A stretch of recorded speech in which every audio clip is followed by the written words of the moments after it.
Hey guys, ஆடி கிருத்திகை அன்னைக்கு நாங்க எங்க ஊர்ல இருக்க முருகர் கோவிலுக்கு தான் போனோம். 5 o'clock தான் போனோம். அப்பவே கொஞ்சம் கூட்டமா தான் இருந்துச்சு. இருந்தாலும் பரவாயில்லன்னு சொல்லி ஒரு 15 minutes வெயிட் பண்ணி சாமி தரிசனத்தை நல்லபடியா முடிச்சிட்டோம். சாமியை திருப்தியா கும்பிட்டுட்டு அப்படியே சுத்தி வர இடத்துல பார்த்தா நிறைய சாமி இருப்பாங்க. விநாயகர், ஈஸ்வரர், முருகர், இந்த மாதிரி நிறைய சாமி இருப்பாங்க. சண்டிகேஸ்வரர் இருந்தாரு. சண்டிகேஸ்வரருக்கு சிட்டிகை போட்டு தான் கும்பிடணும்னு சொல்லுவாங்க. அங்க சிட்டிகை போட்டு சாமி எல்லாம் கும்பிட்டு கோவில் சுத்தி வந்துட்டு இருந்தோம். எங்க ஊரு கோவில்ல பாத்தீங்களா எவ்வளவு பாறை இருக்குன்னு.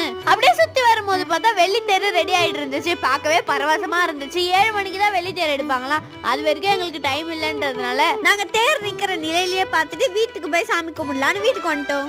வீட்டுக்கு வந்துட்டு வாங்கிட்டு வந்த பூவெல்லாம் சாமிக்கு வச்சுட்டு சாமி பாட்டெல்லாம் போட்டுட்டு உள்ள விளக்கேத்திட்டு வெள்ளையும் விளக்கேத்திட்டு திருப்தியா சாமி கும்பிட்டோம். என்னடா அவங்க எப்ப பார்த்தாலும் சாமி கோவில்னு விளாக் போடுறாங்கன்னு பாக்காதீங்க. நம்ம சேனல்ல எல்லா கைண்ட்ஸ் ஆஃப் vlog வரும். நெக்ஸ்ட் சூப்பரான வீடியோட நாங்கள மீட் பண்றேன். until then is bye from Sashu.